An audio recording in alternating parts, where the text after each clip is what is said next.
वडगावमध्ये आहोत. स्थानिक स्वराज्य संस्थेच्या निवडणुकीच्या अनुषंगाने आज आपण इथं आलो आहोत आणि तुम्ही जरा माझ्या पाठीमागे बघा की कशा पद्धतीनं इथं वाहतुकीची कोंडी झालेली आहे. इथं साईडला भाजी विक्रेते भाजी विकतात, पण इथे एक महत्त्वाची गोष्ट मी तुम्हाला दाखवत आहे.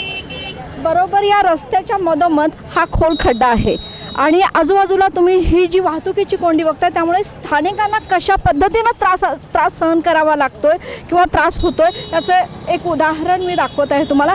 हे वडगाव शहरामध्ये असणारी वाहतुकीची कोंडी आणि इथं कुणाचाही जीव जाऊ शकतोय किंवा इथं अपघाताची शक्यता नाकारता येत नाही. मोठी अवजड वाहनं पण इथून जात आहेत. तुम्ही बघू शकता कशा पद्धतीने लोक याच रस्त्यावरून ये जा करत आहेत. 2 व्हीलर असू देत किंवा 4 व्हीलर असू देत, या रस्त्यावर वाहतूक ये जा होत आहे. साईडला भाजी विक्रेते भाजी विकत आहेत आणि वाहतुकीची कोंडी झाल्यामुळे अपघाताला निमंत्रण मिळण्याची शक्यता नाकारता येत नाही. ही वडगावमधील सद्यस्थिती आहे.